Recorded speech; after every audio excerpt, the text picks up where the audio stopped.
perkukuh hubungan dan menjalin kerjasama baru dalam pelbagai sektor. Antara kata sepakat yang dicapai dalam pertemuan Perdana Menteri Datuk Seri Anwar Ibrahim dan Presiden Filipina Ferdinand Marcos Jr.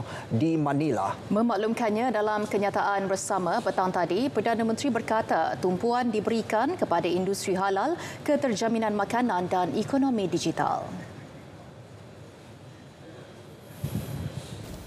The President and I also agreed that both countries should intensify efforts to increase the volume of trade and investments. We have had a good beginning, but there's no excuse why we can't further increase the both trade and investment that would be of tremendous benefit to both our countries. We also agreed that we should deepen the existing strong people-to-people ties through closer cultural and tourism collaboration, education and sports. Tambah beliau, menjadi tanggungjawab kedua-dua negara untuk saling menyokong dalam mencapai matlamat tersebut. Lawatan Perdana Menteri ke Filipina turut disertai Menteri Dalam Negeri Datuk Seri Saifuddin Nasution Ismail, Menteri Pembangunan Usahawan dan Koperasi Datuk Ewan Benedict serta Pegawai Kanan Wisma Putra dan agensi berkaitan. Perdana Menteri Datuk Seri Anwar Ibrahim dan Presiden Filipina Ferdinand Marcos Jr. turut bersetuju dalam menyelesaikan isu pelarian Rohingya. Negara-negara ASEAN juga diseru bekerjasama dengan Myanmar dalam usaha mewujudkan keamanan serantau.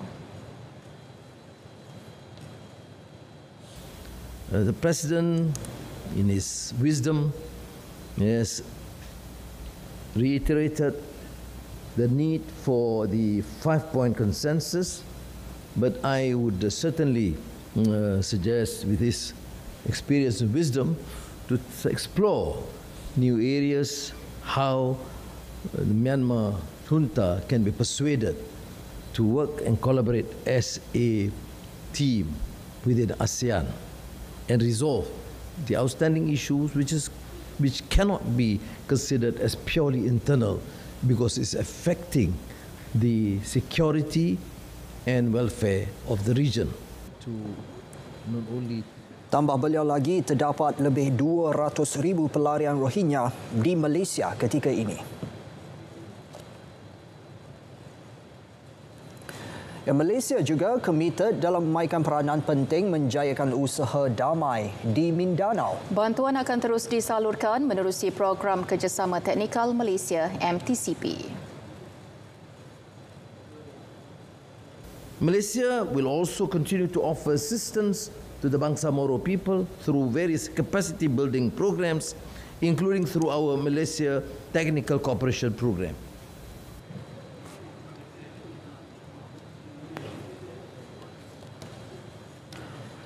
Terdahulu, Datuk Seri Anwar menerima penghormatan negara di laman Istana Malacañang. Dan malam ini, Perdana Menteri dan delegasi Malaysia akan diraikan dalam Majlis Jamuan Negara oleh Presiden Marcos. Kita ikuti laporan wartawan Mohan Chinasamy di Manila. Salam sejahtera dan salam Malaysia Madani. Hari ini satu bentuk hubungan baru telah pun terbentuk di antara Filipina dan Malaysia selepas Datuk Seri Anwar Ibrahim, Perdana Menteri Malaysia, telah mengadakan pertemuan empat mata bersama dengan Presiden Filipina Bongbong Marcos Jr.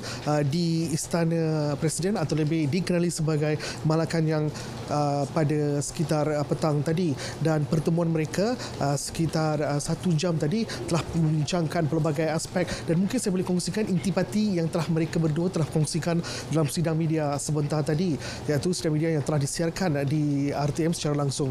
Apa yang ditekankan oleh Datuk Seri Anwar Ibrahim adalah kerjasama dengan Filipina dalam pelbagai aspek termasuk ekonomi dan keselamatan serantau. Antaranya adalah untuk membentuk satu pakatan di antara negara-negara ASEAN termasuk Filipina dan Malaysia dalam isu keselamatan dan kemakmuran Laut Cina Selatan.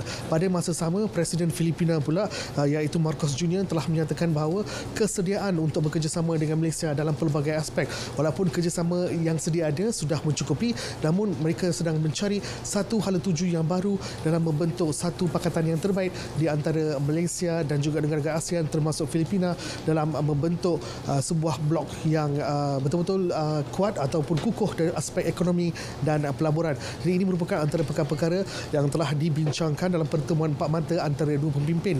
Sebelum itu, mungkin saya boleh ulas sedikit tentang ketibaan Datuk Seri Anwar Ibrahim ke Manila adalah sekitar jam 12.50 tengah hari.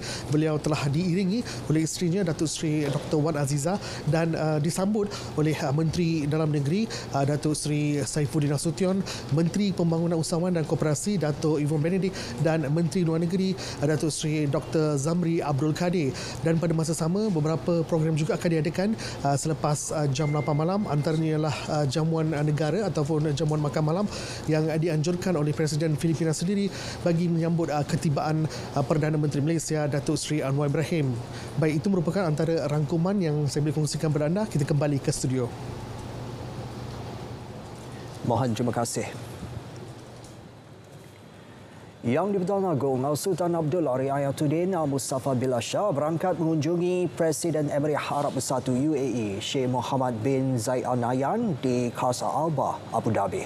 Pada pertemuan itu, kedua-dua pemimpin antara lain menyentuh mengenai usaha memperkasa hubungan dua hala dalam pelbagai aspek. Menurut catatan di Facebook Istana Negara, Al-Sultan Abdullah turut menzahirkan penghargaan kepada kerajaan UAE atas kesudian menerima sumbangan 42 tan barangan bantuan kemanusiaan daripada kerajaan Malaysia. Bantuan itu disalurkan menerusi Persatuan Bulan Sabit Merah UAE kepada mangsa gempa bumi di Syria baru-baru ini.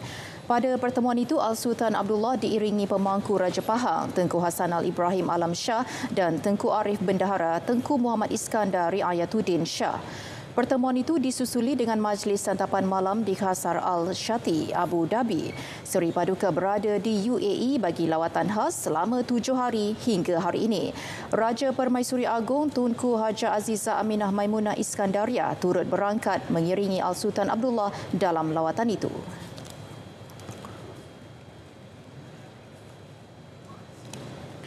Baik, kita beralih ke perkembangan banjir di Johor. Penduduk terjejas terus meningkat kepada 9,162 orang setakat pukul 7 malam tadi. Kesemua mereka berlindung di 90 pusat pemindahan sementara PPS di 9 daerah.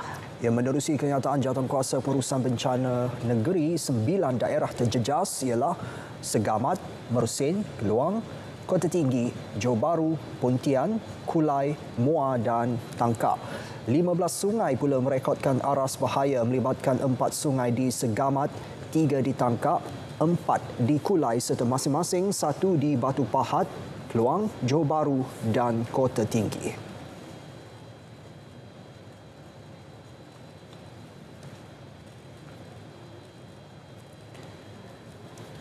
Seorang pekerja kilang sawit menjadi korban pertama banjir di negeri itu selepas dibawa arus deras di Jalan GSA Camik, Paloh, Keluang. Ketua Polis Daerah ACP Bahrain Muhammad Noh berkata, mangsa K. Sarath Kumar 20 tahun ditemui meninggal dunia dalam kereta dipercayai lemas tengah hari tadi. Mangsa ketika kejadian sedang dalam perjalanan dari rumah ke tempat kerja. Polis menggerakkan operasi selepas menerima laporan pada pukul 7.20 dan mangsa ditemui 5 jam kemudian. Mayat dibawa ke Hospital Encik Besar Hajah Kalsum, Keluang untuk tindakan lanjut. Sementara itu, 390 calon SPM di 6 daerah di Johor tidak dapat hadir Dewan Peperiksaan akibat banjir. Ia melibatkan 36 sekolah termasuk 5 pusat peperiksaan. Juga tidak dibuka kerana kertas soalan tidak dapat dibawa. Menurut Esko Pendidikan, Penerangan dan Komunikasi Johor, Noliza Noh, 14 daripada sekolah terjejas terletak di Segamat, 7 lagi Keluang dan 6 di Johor Bahru. Selain 4 sekolah di Kota Tinggi, 3 di Kulai dan 2 di Batu Pahat. Sementara itu, 163 calon terpaksa menumpang di pusat peperiksaan lain. 174 calon selamat sampai di pusat peperiksaan dengan sebahagiannya bermula lewat.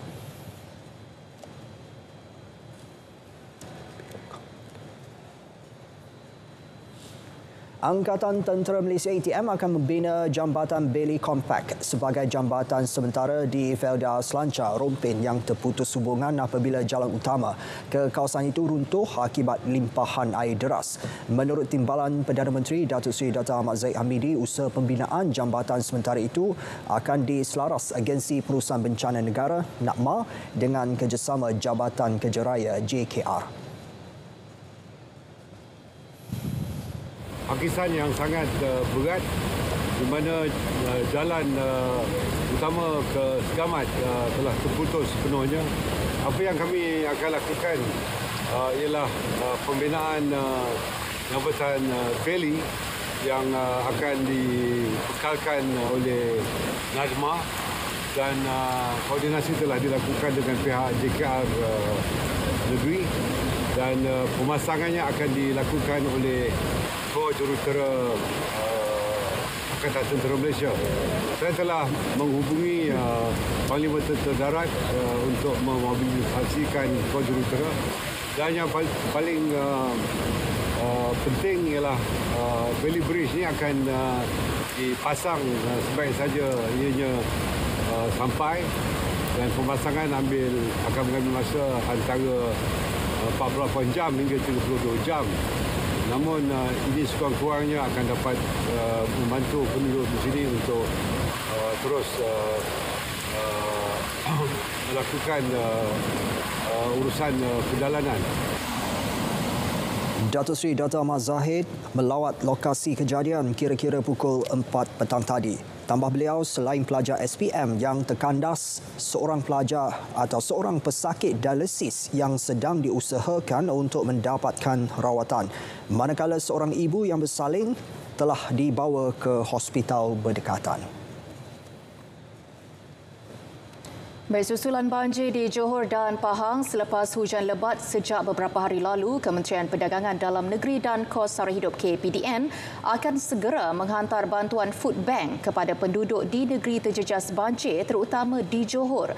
Menterinya Datuk Seri Salahuddin Ayub memberi jaminan semua bekalan diagihkan mencukupi bagi keperluan penduduk terjejas banjir.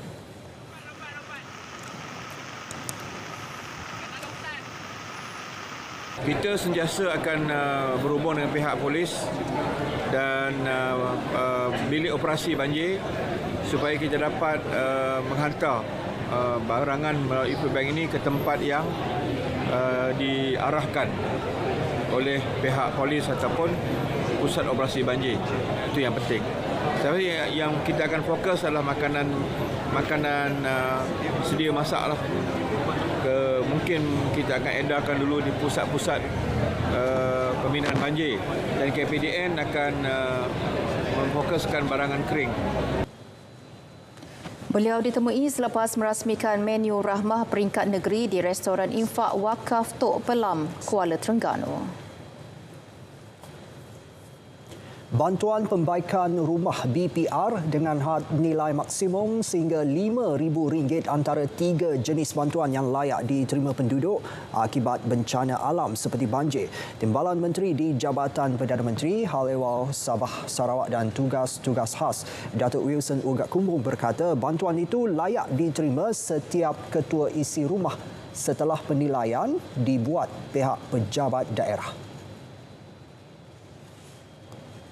Selain dari itu, jika penilaian kerusakan rumah didapati melebihi RM5,000, kerja-kerja baik pulih akan dilaksanakan oleh Kementerian Kemajuan Desa dan Wilayah KKDW dan juga Kementerian Pembangunan Kerajaan Tempatan KPKT menggunakan peruntukan sedia ada di kementerian masing-masing. Bagi kejadian-kejadian bencana yang berlaku di luar tempoh musim MTL, kerajaan akan meneruskan pemberian BWI atau bantuan wang insan kepada setiap KIR yang layak. Bantuan lain yang turut disalurkan termasuk bantuan wang ihsan RM1,000 dan bantuan barangan keperluan asas sebanyak RM2,500. Selain itu, waris mangsa yang meninggal dunia akibat bencana turut akan menerima bantuan wang tunai RM10,000. Met Malaysia mengeluarkan amaran hujan lebat berterusan tahap bahaya di 4 negeri hingga esok. Hujan sangat lebat berterusan dijangka berlaku di Negeri Sembilan, Melaka, Johor dan daerah Jerantut, Maran dan Kuantan di Pahang. Kita saksikan perinciannya.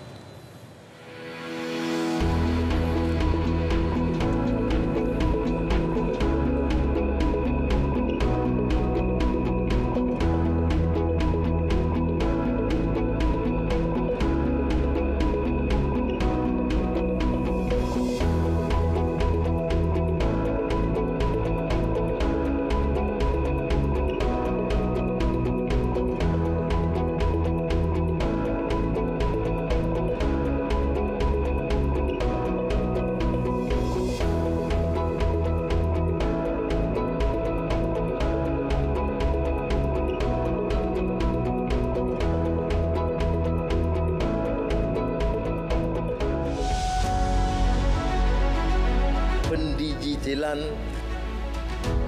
perniagaan, memperkasa pusat ekonomi digital PEDI untuk membantu peniaga kecil dengan pengetahuan ICT dan e-dagang. RM100 juta disediakan di bawah skim geran pendigitalan PKS dan penjajah kecil. Geran padanan sehingga RM5,000 akan dibayar kepada PKS dan penjajah kecil termasuk di warung yang melanggan aplikasi pendigitalan perniagaan seperti sistem jualan pos, perakaunan dan pengurusan inventory.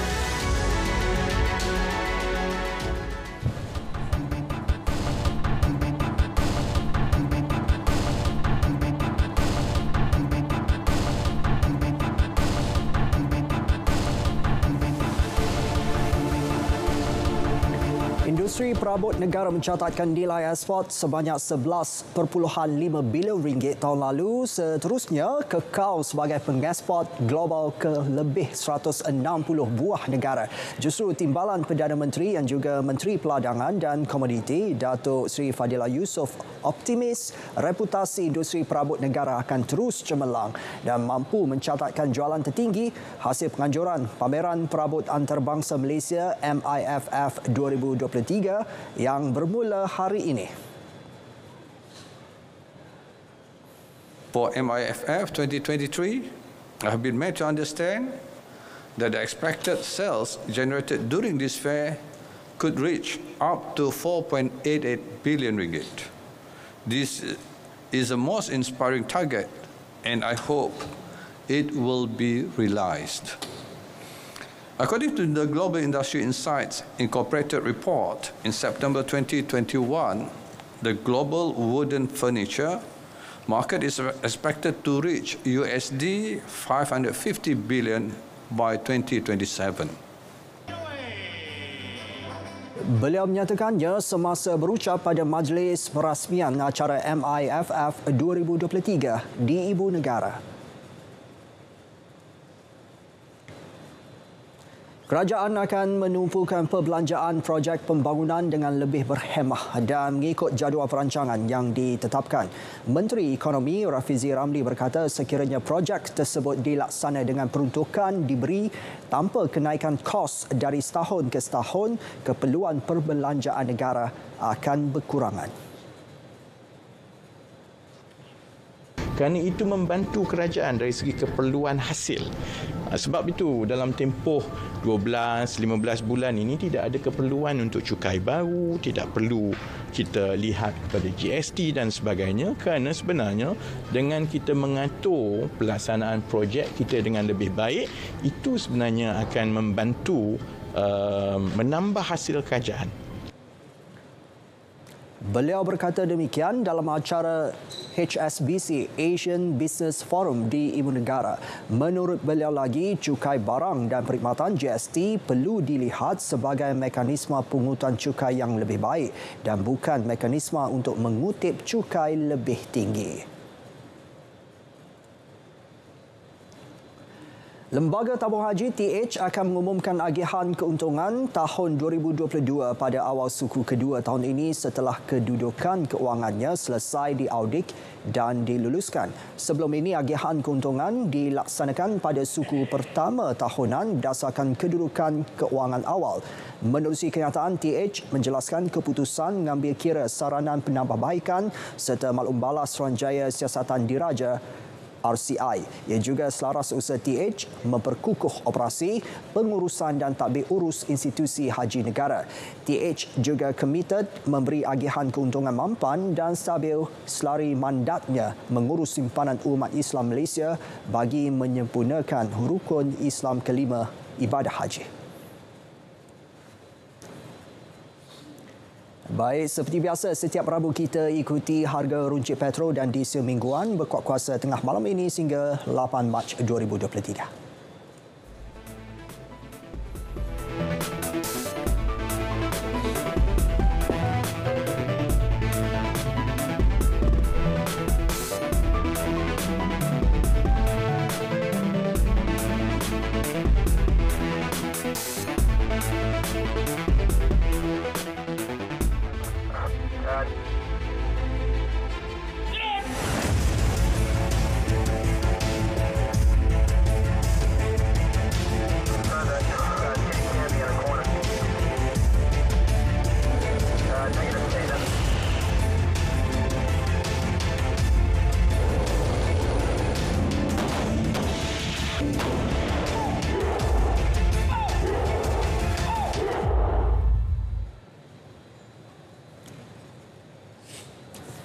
Tentera Darat Malaysia TDM menetapkan 3 fokus utama bagi memantapkan ketumbukan TDM agar pasukan keselamatan negara itu terus melakar kecemerlangan. 3 fokus utama berkenaan adalah menjaga kebajikan anggota, membantu kerajaan dan rakyat serta pengukuhan organisasi TDM.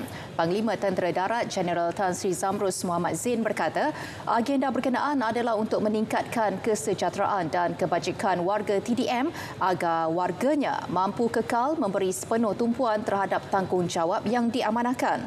Tambah beliau, meskipun tanpa ancaman luar, kesiapsiagaan tentera darat akan sentiasa berada pada tahap tertinggi. Kalau ancaman itu tidak berlaku, kita masih mengawal kawalan-kawalan sepadan ini daripada sebarang pencerobohan, terutama daripada illegal immigrants sekali ataupun penyeludupan barang-barang penduduk mencuri harta kerajaan. Dan kita tahu sepadan-sepadan kita ni di belah utara kita elakkan illegal penetration daripada Thailand lah. Dan kalau di di Sarawak dan Sabah tu kita elakkan illegal immigrants ataupun pencerobohan daripada Kalimantan. Beliau berkata demikian semasa berucap pada sambutan Hari Tentera Darat yang ke-90 di dataran Panglima Tentera Darat di Kem Perdana Sungai Besi, mengekalkan tema sambutan tahun lepas iaitu kesejahteraan keluarga tentera darat diutamakan, kedaulatan negara terjamin. Sambutan kali ini mengetengahkan istiadat perbarisan penuh regimental dan tradisi ketenteraan melibatkan kesemua 16 kor dan regimen dalam TDM. Acara dimulakan pada pukul 9.30 pagi dengan lintasan hormat oleh 3 pesawat A109 LOH dan 2 pesawat MD530G. Nyanyian lagu Keramat Gagah Setia oleh anggota perbarisan bergema di segenap dataran sebelum Tan Sri Zamrus memeriksa perbarisan yang disertai 58 pegawai dan 1,426 anggota lain-lain pangkat. Penambahbaikan di Kompleks Kasam Imigresen dan Kuarantin CIQ di sepanjang sempadan utama antara Sabah, Sarawak dan Kalimantan akan dilaksanakan. Ini mengambil kira keperluan pembangunan sempadan sebagai persediaan jalinan perniagaan dan pelaburan yang bakal memberi limpahan pertumbuhan ekonomi kepada Malaysia, Indonesia. Menteri Ekonomi Rafizi Ramli berkata kerajaan turut menitik beratkan pengukuhan keselamatan sempadan dan akan menambah jumlah pos kawalan keselamatan di kawasan berkaitan. Untuk pos-pos keselamatan yang akan dinaik taraf ialah di pos PGA Pagalungan di Nabawan, kos 4 juta. Kemudian pos keselamatan Haji Kuning di Pulau Sebatik. Ini di sebelah Tawau saya ingat, tapi dia juga merangkumi infrastruktur sempadan. Anggaran kos berjumlah 5 juta dan kita akan membina 27 landing pad dan juga fuel dam. Ini untuk infrastruktur keselamatan dengan anggaran kos 8.25 juta yang akan dimuktamadkan untuk RP4.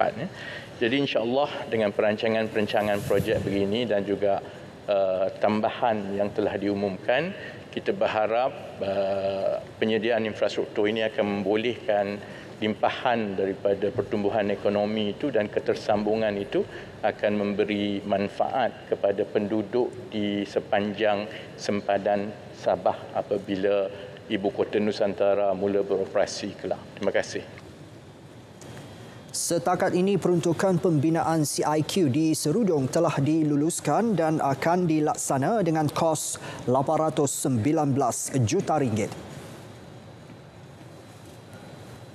Selain mengambil tindakan undang-undang ke atas penyebaran kandungan berunsur lucah dan bersifat mengancam keselamatan di media sosial, Kementerian Komunikasi dan Digital turut melaksanakan penyekatan kandungan yang menyalahi Seksyen 233 Akta Komunikasi dan Multimedia 1998. Menurut Timbalan Menterinya, Teo Ni Ching, penyekatan kandungan dibuat di peringkat pembekal platform serta melibatkan syarikat perkhidmatan telekomunikasi.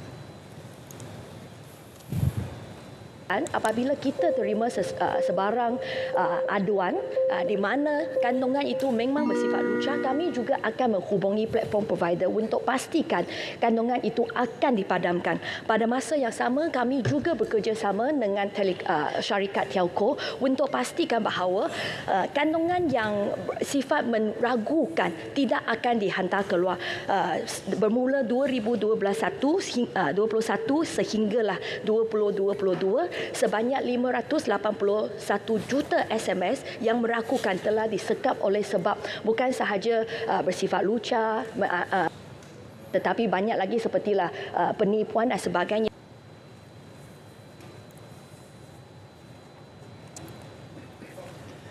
Sekretariat khas diwujudkan bagi membincangkan isu kenaikan dan kawalan harga barang. Ia melibatkan sinergi antara Kementerian Perdagangan Dalam Negeri dan Kos Sara Hidup dan Kementerian Pertanian dan Keterjaminan Makanan. Kerjasama itu berupaya membantu mengimbangi keperluan industri dan pengguna dalam mewujudkan situasi menang-menang.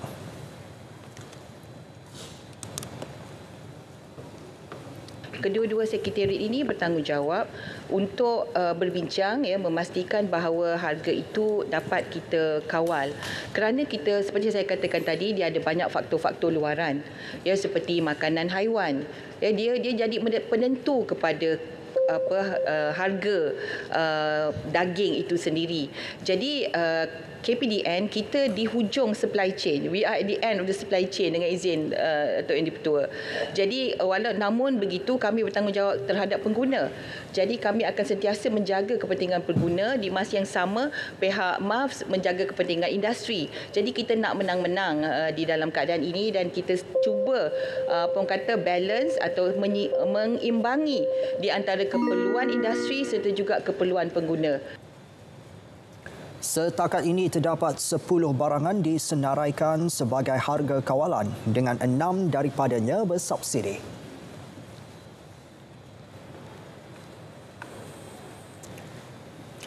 Berita perdana kita teruskan dengan segmen sukan. Bersama Syairah Islam, silakan.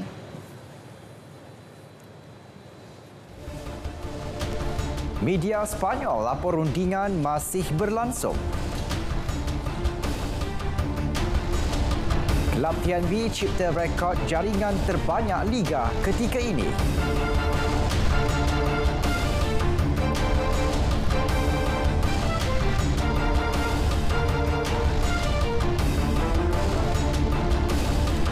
Assalamualaikum, salam sejahtera. Saya Syarul Islam dalam edisi sukan malam ini. Ini berita yang dinanti penyokong Johor Darul Takzim JDT, bekas penyerang pinjaman Manchester United dan pemain kebangsaan Colombia, Radamel Falcao dilaporkan hampir pasti untuk menyertai skuad Harimau Selatan.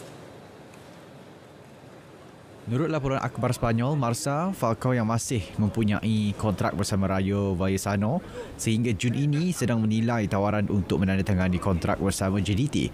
Laporan itu menyatakan skuad bimbingan Esteban Solari itu mahukan Falcao untuk 2 musim akan datang sebelum menjadikan penyerang itu sebagai duta klub dan negeri Johor pasca persaraan. Sekiranya menyertai JDT, ia akan menjadi klub ke-10 dalam kariernya selepas mencipta nama bersama beberapa klub terkenal serata dunia, antaranya River Plate, FC Porto, Atletico Madrid, AS Monaco, Chelsea dan Galatasaray. Antara kejuaraan pernah dikecapi Falcao ialah 2 gelaran Liga Eropah masing-masing bersama Porto pada musim 2010-2011 dan Atletico Madrid 2011-2012. Bagaimanapun, Falcao hanya boleh membuat penampilan di Liga Super selepas jendela pendaftaran kedua dibuka bermula 5 Julai sehingga 1 Ogos ini. Baik, ini perkembangan Liga Hoki Malaysia 2023. Pasukan TNB berpesta gol dengan kemenangan bergaya 13-0 menentang ATM dalam aksi yang berlangsung di Stadium Hoki Nasional Bukit Jalil. Kemenangan itu membolehkan TNB berada di kedudukan kedua Liga dengan 22 mata, kurang 3 mata daripada pendahulu THT. Dalam saingan tersebut, TNB lebih banyak mendominasi permainan selain tidak memberikan ruang kepada lawan untuk melakukan serangan balas. Pemain TNB Muhammad Azrai Aizat Abdul Kamal cemerlang dalam aksi tersebut apabila berjaya meledak 5 gol untuk pasukannya. Dalam pada itu, Muhammad Fahmi Khalid dan Muhammad Amirul Hanif Mahmad masing-masing meledak 2 gol buat TNB untuk kemenangan bergaya pasukan itu. Baki 4 lagi jaringan TNB diperoleh menerusi Muhammad Syaril Sabah, Azril Misron, Muhammad Aminuddin, Muhammad Zain dan Firhan Ashari. Selepas ini TNB dijadual menentang UiTM HAKPT pada esok. Sudah tiba masanya pemain remaja diberi peluang untuk membuktikan kemampuan mereka dalam kejohanan senior. Itu antara cadangan dikemukakan oleh bekas jaguh-jaguh badminton negara dalam mesyuarat panel penasihat teknikal ABM semalam.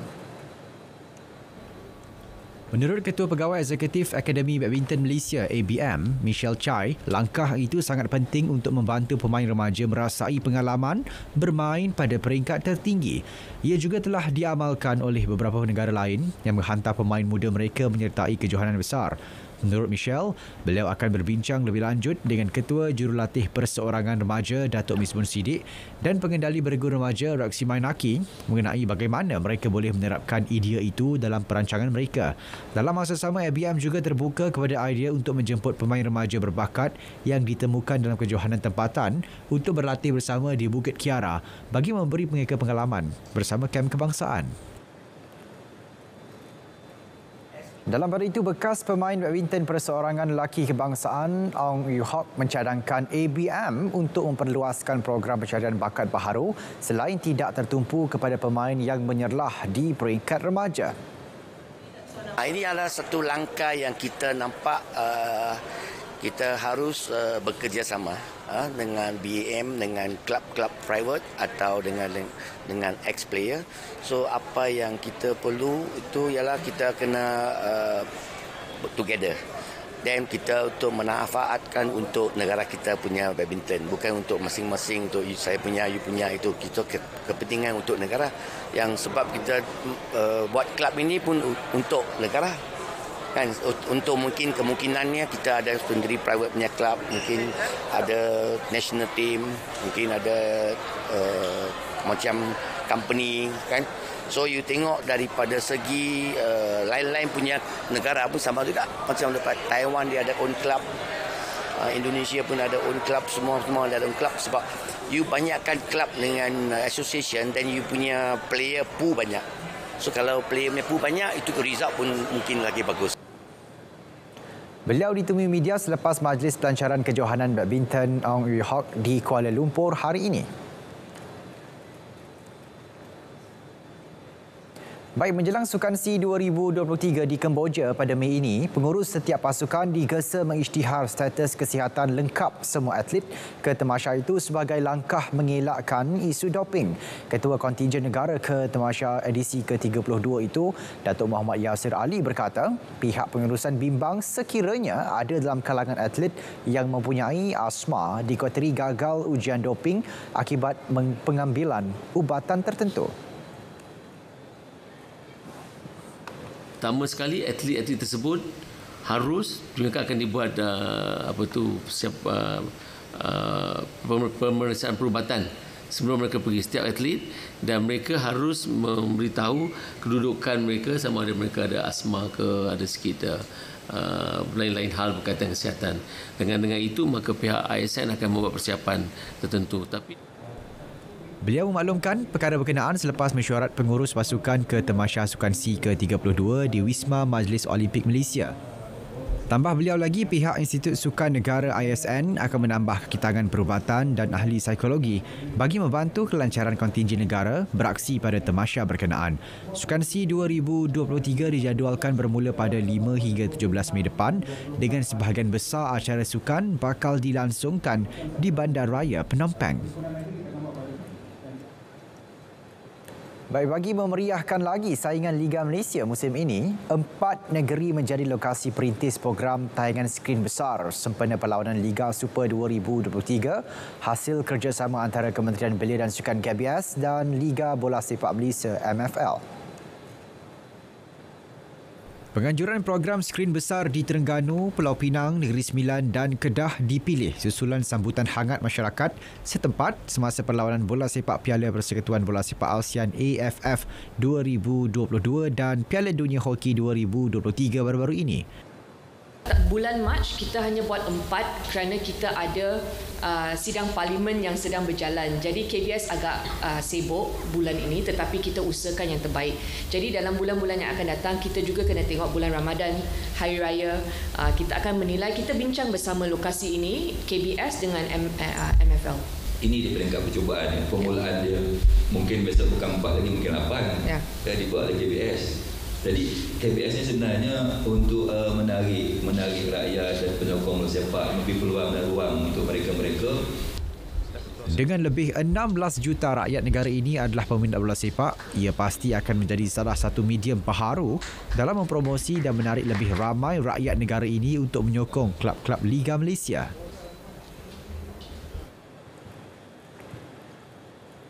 Saudara, telah masuk waktu solat Fardhu Isyak bagi Kuala Lumpur dan kawasan yang sama waktu dengannya. Selamat menunaikan solat Fardhu Isyak. Baik, kita beralih ke saingan Liga Super. Pendatang baru PDRM FC dan Perak FC masing-masing mengutip mata pertama selepas terikat tanpa jaringan pada aksi kedua di Stadium Majlis Bandaraya Petaling Jaya MBPJ semalam. Beraksi di hadapan lebih 2,000 orang penonton, kedua-dua pasukan turun dengan misi mencari 3 mata penuh selepas tewas aksi pembukaan minggu lalu. PDRM memiliki beberapa peluang terbaik menerusi Bruno Suzuki dan Muhammad Nur Fikri Abdul Talib, namun gagal disempurnakan. Perak juga buntu untuk meledak gol biarpun peluang hadir menerusi Muhammad Ikhwan Hafizo, Hadi Fayyad Abdul Razak dan Christian Obiozor.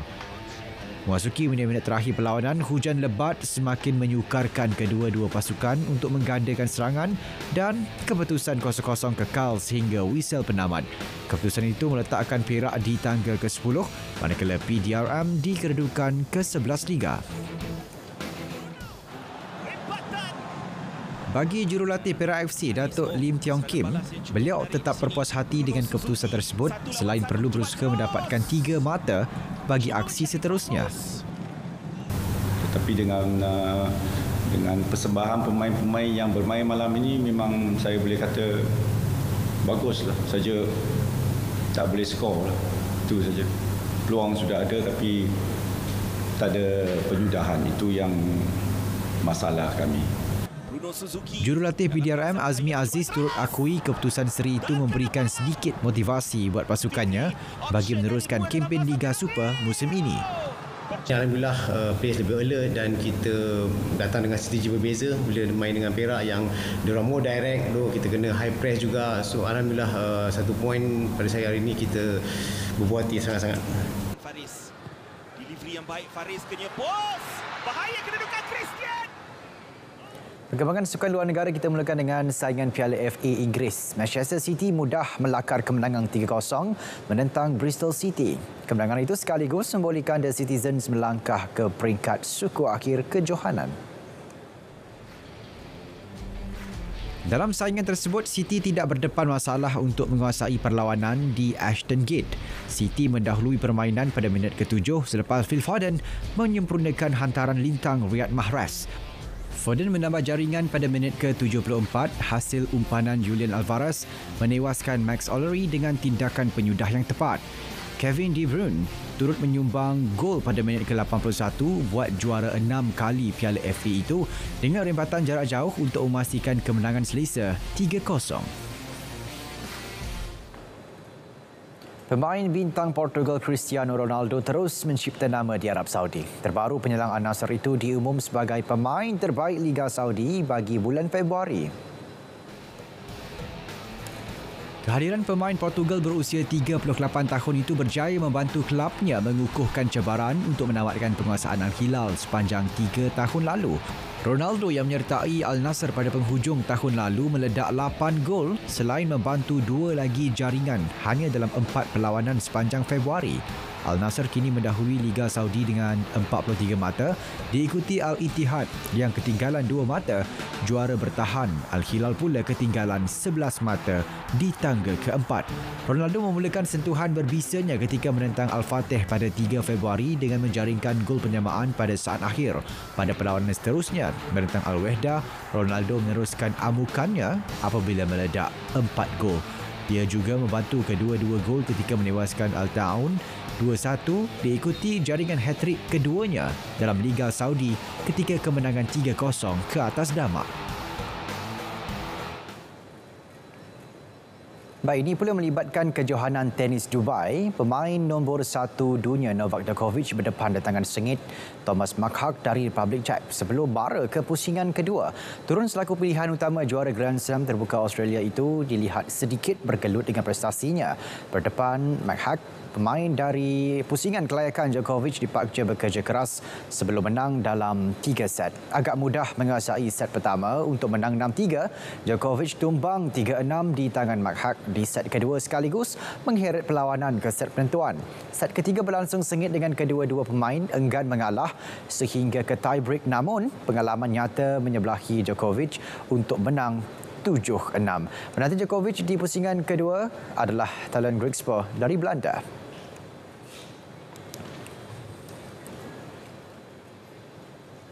Baik, edisi sukan 1 Mac 2023 berakhir di sini. Saya Syarif Islam. Assalamualaikum. Salam Malaysia Madani.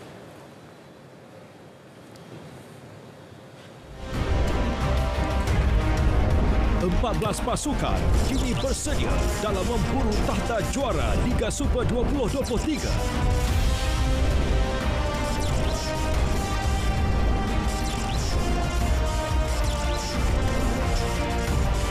Nantikan aksi-aksi pertempuran yang dibawakan dalam 52 perlawanan secara percuma di saluran RTM. Bersama RTM, rakan penyiar MFL Liga Malaysia 2023. Kejohanan Liga Hoki TNB 2023 memburu piala berprestij di Arena Hoki Negara. Saingan 14 pasukan dari 2 kumpulan menggegar lawan di setiap aksi perjuangan. Eksklusif hanya di RTM.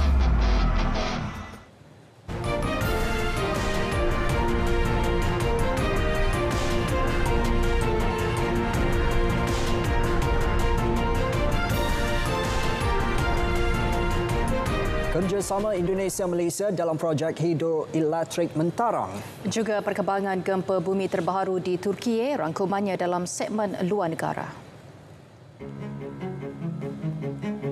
Penyertaan Malaysia dalam projek Stesen Jana Kuasa Hidroelektrik di Kalimantan Utara adalah manifestasi kerjasama baik antara kedua-dua negara. Presiden Indonesia Joko Widodo percaya projek menilai $2.6 bilion berkenaan mampu menyumbang kepada kesejahteraan rakyatnya. Beliau berkata demikian pada majlis pecah tanah di Malinau yang turut dihadiri Premier Sarawak Tan Sri Abang Johari Tong Openg.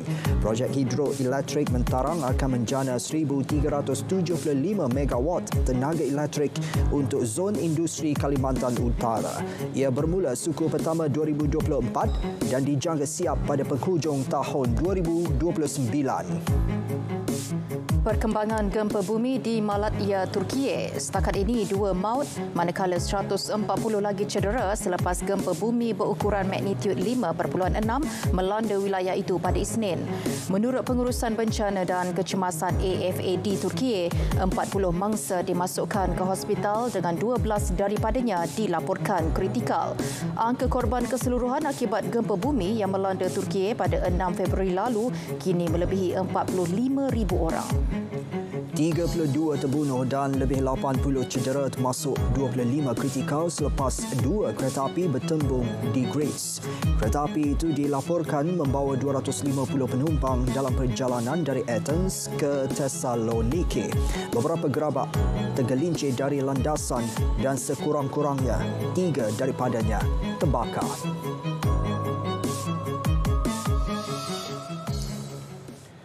Baik, lagi perkembangan banjir di Johor, daerah kota tinggi antara yang teruk terjejas banjir susulan hujan lebat sejak semalam. Ya, setakat pukul 7 malam, 1,315 penduduk terjejas telah dipindahkan ke 13 pusat pemindahan sementara PPS. Dan untuk perkembangannya, kita akan bersama Taufik Salimin. Silakan Taufik. Baik, terima kasih. Untuk perkembangan semasa banjir di Kota Tinggi, setakat 7 malam saya difahamkan keadaan semakin buruk sebabkan fenomena air pasang yang berlaku pada pukul 4 petang tadi. Untuk bercerita lebih lanjut tentang perkembangan semasa bersama dengan saya, Ketua Polis Daerah Kota Tinggi, Superintendent Hussein Zamura. Okey Tuan, terima kasih. Tuan, boleh ceritakan sedikit perkembangan semasa banjir di Kota Tinggi setakat 7 malam? Terima kasih Taufik. Selamat malam. Untuk makluman semua, banjir di Kota Tinggi telah dilaporkan berlaku pada pagi ini seawal jam lebih kurang 2.45 pagi sehinggalah sekarang, dan beberapa kawasan di daerah Kota Tinggi telah pun dinaiki air menyebabkan lebih kurang 585 buah keluarga telah dipindahkan melibatkan seramai 2,254 orang mangsa. So, perpindahan ini telah dibantu oleh agensi-agensi penguatkuasa penyelamat yang lain seperti polis, bomba, JIPAM dan juga rela. Okey Tuan, bercerita sikit tentang operasi pemantauan dan juga rondaan yang dilakukan untuk memastikan keselamatan penduduk terjejas banjir di Kota Tinggi ini. Buat masa ini kita sedang dalam pasca selepas banjir dan sesungguhnya pihak PDRM akan komited untuk menjalankan tugas pencegahan jenayah di kawasan rumah-rumah yang ditinggalkan oleh penduduk bagi memastikan harta benda terjaga dan terjamin. Okey Tuan, banjir ni biasanya orang akan menyebarkan berita-berita palsu, jadi mungkin tu ada nasihat sikit kepada penduduk ataupun masyarakat kat sini untuk tidak menyebarkan sebarang berita palsu supaya tidak menyebabkan panik kepada masyarakat terutama di Kota Tinggi ini. Untuk itu saya menyuruh dan menasihatkan kepada para penduduk dan juga netizen di laman online supaya lebih berhati-hati dan lebih bertanggungjawab untuk tidak menyebarkan apa-apa juga isu ataupun konten yang mengandungi berita yang tidak benar, yang mana boleh menyebabkan keadaan tidak baik di dalam kacamata para penduduk ataupun orang ramai. Dan mereka-mereka ni yang didapati menyebarkan perkara ini mungkin boleh diambil tindakan di bawah undang-undang yang berkuat kuasa. Okey Tuan, sedikit nasihat kepada pengguna jalan raya dan juga penduduk terjejas banjir di Kota Tinggi ini. Mungkin sekiranya keadaan memburuk malam ini, Tuan ada nasihat tak untuk mereka bersiap sedia sekiranya keadaan buruk untuk dipindahkan? Untuk itu saya juga ingin sekali lagi menasihatkan kepada para penduduk di kawasan Kota Tinggi atau di kawasan sekitar supaya berhati-hati dan bertanggungjawab, dan sekiranya mendapat tahu tentang keadaan banjir di kawasan kediaman masing-masing di mana air telah mula menaiki atau memasuki rumah, bersiap sedialah untuk keluar daripada rumah untuk mencari perlindungan di tempat yang selamat. Dan suka saya ingatkan juga kepada para pengguna jalan raya yang memandu di waktu gelap supaya lebih berhati-hati ketika hujan lebat dan mematuhi segala arahan-arahan atau papan tanda yang telah disediakan di lokasi jalan bagi memastikan keselamatan terjamin ketika dalam pemanduan. Okey Tuan, terima kasih untuk perkembangan situasi banjir di Kota Tinggi. Jadi kepada anda semua yang hendak menuju ke Kota Tinggi atau dari Kota Tinggi hendak ke Johor Bahru, dinasihatkan untuk berwaspada kerana permukaan jalan yang agak licin dan hujan pun masih lagi turun. Dan keadaan juga dilaporkan, difahamkan akan bertambah buruk malam nanti. Jadi kepada anda semua sentiasa berhati-hati. Sekian saja untuk perkembangan semasa dari Kota Tinggi. Kembali ke Angkasa Puri. Taufik, terima kasih. Baik, ketika ini sedang berlangsung hasil Liga Super melibatkan pasukan Sabah FC menentang Kelantan United FC. Bagi mendapatkan perkembangan aksi tersebut, kita bersama Muhammad Syafif Syahiran Deni yang berada di Stadium Likas Kota Kinabalu. Silakan. Baik, terima kasih. Suasana di stadium cukup hangat ketika ini dengan perlawanan Sabah FC menentang Kelantan United yang telah bermula sejak sepak mula pada 8.15 malam tadi. Setakat ini kedudukan masih lagi terikat 0-0. Pada malam ini juga Sabah FC menurunkan beberapa pemain utama, antaranya ketua pasukan Pak Tesu, Dominic Tan, Darren Lock, Jelton Da Silva, Sadil Ramdhani, manakala Kelantan United menurunkan Jose Elmer, Fandi Osman, Sazuan Zainon dan ketua pasukan Abdul Latif Suhaimi. Pada perlawanan pertama sebelum ini, Sabah FC memulakan kempen Liga Super 2023 dengan penuh bergaya apabila mencatatkan kemenangan 4-0 ke atas PDRM FC dengan 2 jaringan daripada Sadil Ramdhani dan masing-masing 1 gol daripada Pak Tesu dan Stuart Wilkin di Stadium Likas. Manakala Kelantan United tewas menentang Selangor FC 0-1 di Stadium MBPJ Selangor. Baik, saat ini perkongsian langsung dari Stadium Likas. Untuk mengetahui keputusan perlawanan ini, terus menonton kami di Berita RTM. Kembali ke Angkasa Puri. Syafif, terima kasih. 4 kru Jabatan Perikanan Negeri Johor yang dilapor hilang sejak petang semalam di perairan Johor Barat berjaya ditemukan Tentera Nasional Indonesia TNI tengah hari tadi. Semua mangsa Fatimah Razak, Zaharin Baharudin, Abdul Halim Sanib dan Marzuki Juso ditemui kira-kira 13 batu nautika dari lokasi terakhir bot dilaporkan hilang. Pengarah Agensi Penguatkuasaan Maritim Malaysia Negeri Johor, Nurul Hizam Zakaria berkata, bot tersebut disyaki mengalami kerosakan bateri sebelum hanyut sehingga ke perairan Pulau Kepala Jerih, Indonesia. Menurut maklumat daripada pihak TNI, semua mangsa dibawa pulang dalam keadaan sihat. Dan semalam, bot yang bergerak dari Tanjung Pengelih dilapor gagal dikesan dan hilang ketika dalam perjalanan ke Pengkalan Tampoi. Kerajaan Persekutuan sedang mempertimbang untuk mengembalikan feri ikonik Pulau Pinang yang telah ditamatkan operasi pada 2020. Menteri Pengangkutan Anthony Loke berkata hasrat itu berdepan cabaran dari sudut operasi kerana terminal lama sudah diubah suai untuk feri baharu yang hanya dapat membawa penumpang pejalan kaki dan penunggang motosikal. Projek pengubahsuaian terminal feri di kedua-dua belah bahagian pulau dan seberang perai ketika ini tidak lagi boleh menampung operasi feri ikonik melibatkan pergerakan kenderaan 4 roda. Kerajaan juga akan meneliti cara operasi feri itu sama ada sebagai feri pelancongan, feri roro atau feri museum dan akan berbincang mengenai perkara itu dengan Suruhanjaya Pelabuhan Pulau Pinang. Anthony Loke ditemui media selepas lawatan sehari ke Pulau Pinang. Perkhidmatan feri Pulau Pinang digantikan dengan bot laju bermula 1 Januari 2021. Bot laju baharu yang diperkenalkan itu digunakan hanya untuk membawa penumpang pejalan kaki, manakala feri ikonik sedia ada membawa kenderaan 2 roda iaitu motosikal dan basikal. Sementara itu, Anthony Locke berkata 4 feri baru akan mula beroperasi 1 Ogos ini dengan membawa penumpang pejalan kaki dan penunggang motosikal sahaja. Usaha mewujudkan data kecekapan dan pemuliharaan tenaga sedang dilakukan bagi mengawal penggunaan tenaga elektrik ke tahap lebih mampan. Menurut Menteri Sumber Asli, Alam Sekitar dan Perubahan Iklim, Nik Nazmi Nik Ahmad, usaha itu sedang dalam kajian di peringkat kementerian.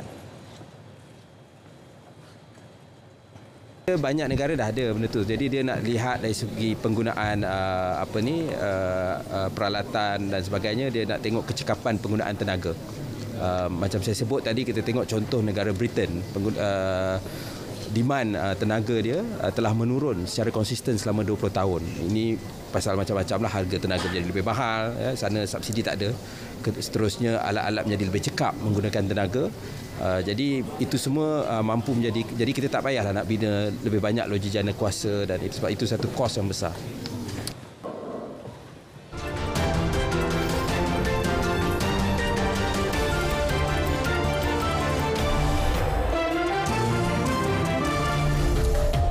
Baru-baru ini tular sebuah video di media sosial yang memaparkan sebuah majlis perkahwinan yang dikatakan agak istimewa. Ya, ia susulan pengantin lelaki melafazkan akad dalam keadaan berbaring. Perinciannya dalam hashtag. Menurut pengantin perempuan yang dikenali sebagai Cik Lala, suaminya terpaksa melakukan akad nikah dalam keadaan baring kerana mengalami patah tulang pinggang akibat kemalangan jalan raya. Perkongsian video pernikahan tersebut meraih lebih 2 juta tontonan dalam tempoh kurang 24 jam. Di Indonesia, tular video memaparkan aksi bersahaja seorang kanak-kanak lelaki yang menggendong seekor buaya di atas bahunya. Buaya yang berada di belakang kanak-kanak itu juga kelihatan tenang. Kanak-kanak tersebut dilihat berjalan melintasi beberapa penduduk kampung yang berkumpul di sebuah pondok. Bintang Bollywood Akshay Kumar memecah rekod dunia kategori swafoto apabila merakam swafoto bersama 184 peminat dalam masa 3 minit. Berita perdana 1 Mac 2023 berakhir di sini. Saksikan naratif khas Belanjawan Mampan Rakyat Sejahtera bersama Menteri Pembangunan Kerajaan Tempatan selepas ini. Sahih di